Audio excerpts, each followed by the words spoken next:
Lu sadar gak sih, sifat gak enakan lu itu sebenarnya adalah perampok paling jahat yang pernah ada di hidup lu. Nah, coba deh, gua mau lu jujur sama diri sendiri sekarang. Kira-kira berapa banyak waktu yang udah lu buang cuma buat bantuin urusan orang lain yang sebenarnya gak ada hubungannya sama sekali sama masa depan lu? Mungkin lu ngerasa jadi orang baik itu mulia, ya kan? Tapi kalau baiknya lu itu cuma gara-gara lu takut dibilang sombong atau takut gak diajak nongkrong lagi, sorry nih, itu namanya bukan baik. Itu namanya lu lagi numbalin masa depan lu sendiri, cuma demi kenyamanan orang lain. Sadar gak sih, tiap kali lu bilang iya ke ajakan nongkrong yang gak jelas, atau pas lu mau-mau aja disuruh ngerjain tugas temen, padahal lu lagi pengen fokus bangun side hustle, lu sebenarnya lagi ngerampok diri lu sendiri.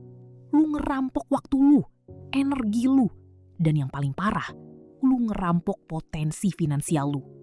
Jadi orang penurut itu adalah tiket VVIP menuju kemiskinan yang paling nyata. Kenapa? Ya karena lu gak punya kendali atas aset paling berharga dalam hidup lu, yaitu perhatian lu. Nah, di video ini, gue bakal bongkar kenapa sifat penurut ini justru jadi penghambat utama buat lu sukses. Dan gimana caranya prinsip stoikisme bisa ngerubah hidup lu secara total. Kita bakal bahas gimana caranya punya mental masa bodoh yang logis. Yang bukan berarti lu jadi orang jahat ya, tapi lu jadi orang yang punya prinsip. Coba deh, lu mulai mikir. Kalau lu terus-terusan jadi pemadam kebakaran buat masalah orang lain, kapan lu punya waktu buat ngebangun kerajaan lu sendiri? Tapi sebelum kita masuk ke langkah praktisnya, lu harus paham dulu. Ada satu jebakan psikologis yang sering banget bikin lu kejebak di zona gak enakan ini, tanpa lu sadari. Nah, lu tahu gak sih?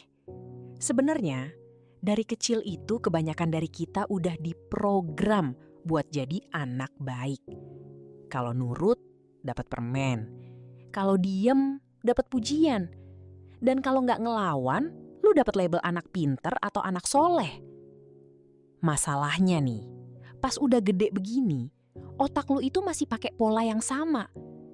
Lu ngerasa jadi orang hebat kalau bisa nyenengin semua orang. Slightly sarkastik. Misalnya nih, ada temen mau pinjem duit padahal lu sendiri lagi bokek parah. Tapi tetap lu kasih cuma gara-gara ngerasa nggak enak. Atau pas bos minta lembur dadakan di hari libur, lu iyain gitu aja karena takut dicap nggak loyal.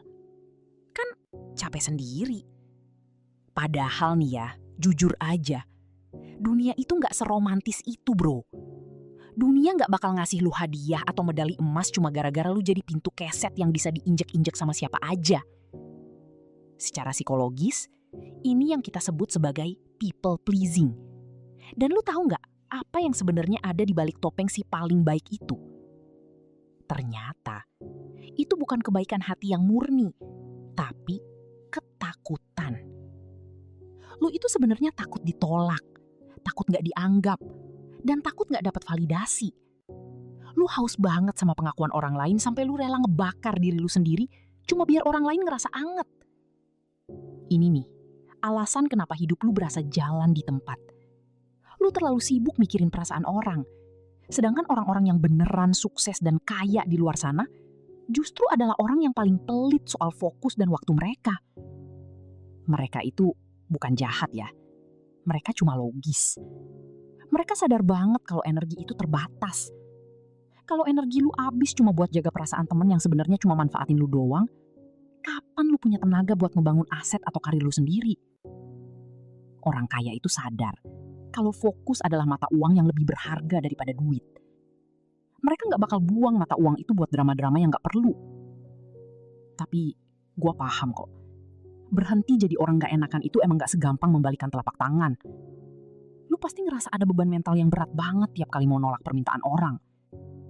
Dan ternyata nih, ada alasan ilmiahnya kenapa otak lu ngerasa kalau bilang enggak, itu rasanya kayak mau kiamat. Nah, sebelum lu bisa bener-bener masa bodoh, lu harus tahu dulu gimana caranya ngerusak sistem di otak lu yang bikin lu jadi penurut. Kayak tadi. Yuk, kita bedah bareng-bareng. Nah, sekarang gue mau ngenalin lu sama satu konsep yang bakal jadi cheat code biar lu nggak gampang kena mental lagi.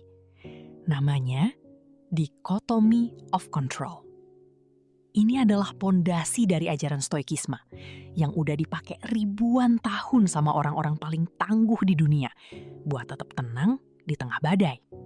Gampangnya gini, lu harus bisa ngebelah isi dunia ini jadi 2 kotak. Kotak pertama adalah hal-hal yang gak bisa lu kontrol. Isinya apa aja? Ya, omongan orang, penilaian mereka ke lu, gosip di belakang lu, atau reaksi kecewa temen lu pas lu nolak permintaannya. Lu harus sadar sesadar-sadarnya kalau semua itu 100% di luar kuasa lu. Lu mau jungkir balik atau jadi malaikat sekalipun, lu gak bakal pernah bisa maksa semua orang buat suka sama lu.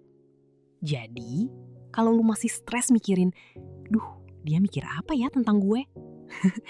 Lu sebenarnya lagi buang-buang bensin buat mobil yang gak punya mesin. Capek doang, tapi gak jalan kemana-mana. Terus, kotak kedua isinya apa? Jelas, hal-hal yang bisa lu kontrol. Yaitu pikiran lu, respon lu, dan aksi nyata lu. Skill yang lu pelajarin hari ini. Seberapa fokus lu ngerjain proyek lu, dan gimana cara lu jaga kesehatan mental lu sendiri, itu semua 100% di bawah kendali lu. Disinilah seninya masa bodoh. Masa bodoh itu bukan berarti lu jadi orang jahat, sombong, atau nggak punya empati. Bukan itu. Masa bodoh itu artinya lu punya prioritas yang jelas buat hidup lu sendiri. Lu sadar kalau energi lu itu terbatas, kan? Makanya lu milih buat berhenti invest emosi di saham yang nggak pasti, yaitu perasaan orang lain. Dan mulai pindahin modal itu buat invest ke diri lu sendiri. Ingat ya, setiap kali lu berusaha nyenengin orang lain cuma karena lu nggak enakan, lu sebenarnya lagi ngerampok waktu dari masa depan lu sendiri. Lu lagi bayar kebahagiaan orang lain pakai kesuksesan lu yang tertunda. Tapi jujur aja nih, praktek lapangan nggak seindah teorinya, kan? Pasti ada rasa takut kalau lu masa bodoh, lu bakal dijauhin atau dibilang egois. Nah, biar lu nggak salah langkah dan tetap punya power pas bilang enggak, lu harus tahu teknik komunikasinya. Oke, gua kasih solusinya sekarang, biar lu nggak cuma telan teori doang. Catat baik-baik ya, karena ini adalah strategi wealth management versi mental stoik yang bakal ngerubah hidup lu. Nah, pertama, mulai terapin yang namanya Rule of Three. Gini caranya, dalam 1 minggu, lu wajib nolak minimal 3 permintaan atau ajakan yang gak nambah value ke skill lu atau ke dompet lu. Mau itu ajakan nongkrong gak jelas, atau sekedar dimintain tolong ngerjain tugas orang lain yang bukan tanggung jawab lu. Kenapa harus 3? Biar lu terbiasa bilang enggak tanpa ngerasa dunia bakal kiamat. Anggap aja ini latihan otot mental lu. Lu harus tega sama gangguan luar kalau mau setia sama impian lu sendiri. Kedua, pas lu nolak, tolong banget ya, jangan kasih alasan panjang lebar, apalagi sampai ngarang cerita. Lu gak perlu bikin cerpen cuma buat nolak orang kan? Cukup bilang, maaf, gue lagi ada prioritas lain saat ini. Titik. Gak usah pakai, tapi gue harus begini, begitu. Penjelasan yang panjang itu sebenarnya bentuk pertahanan diri karena lu ngerasa bersalah. Padahal lu gak salah apa-apa, lu cuma lagi ngejaga waktu lu sendiri. Ingat, orang yang beneran sukses itu pelit sama waktunya, tapi royal sama hasilnya. Ketiga, nah ini yang paling krusial. Waktu yang biasanya lu habisin buat jadi orang gak enakan itu, sekarang lu alokasikan buat deep work atau belajar high income skill. Minimal 2 jam sehari tanpa gangguan HP sama sekali. Buang aja itu notifikasi sosmed. Fokus itu aset yang harganya mahal banget di zaman sekarang. Jadi jangan dikasih gratisan ke orang yang gak kasih lu value balik. Lu pakai 2 jam itu buat asah skill yang bisa bikin lu dibayar mahal. Di situ letak rahasia kenapa orang yang masa bodoh itu lebih cepat kaya. Karena energi mereka gak bocor kemana-mana. Tapi nih ya, meskipun lu udah tahu caranya nolak dan udah mulai fokus ke diri sendiri, ada satu jebakan Batman yang sering bikin orang gagal di tengah jalan. Masalahnya bukan dari orang lain, tapi dari suara-suara di dalam kepala lu sendiri yang bilang kalau lu itu jahat atau sombong. Kalau lu nggak bisa ngelawan suara ini, semua strategi tadi bakal sia-sia. Karena lu bakal balik lagi jadi orang penurut yang dimanfaatin orang. Lu perlu tahu gimana cara program ulang otak lu biar nggak gampang kemakan rasa bersalah. Oke, jadi intinya gini. Lo harus sadar satu hal yang pahit, tapi nyata. Gini ya, setiap kali lo bilang iya ke permintaan orang lain yang sebenarnya nggak penting, atau lo terpaksa bantuin urusan orang padahal lo lagi ngejar target, lo sebenarnya lagi bilang tidak ke impian lo sendiri. Lo lagi ngorbanin waktu yang harusnya bisa bikin lo lebih hebat.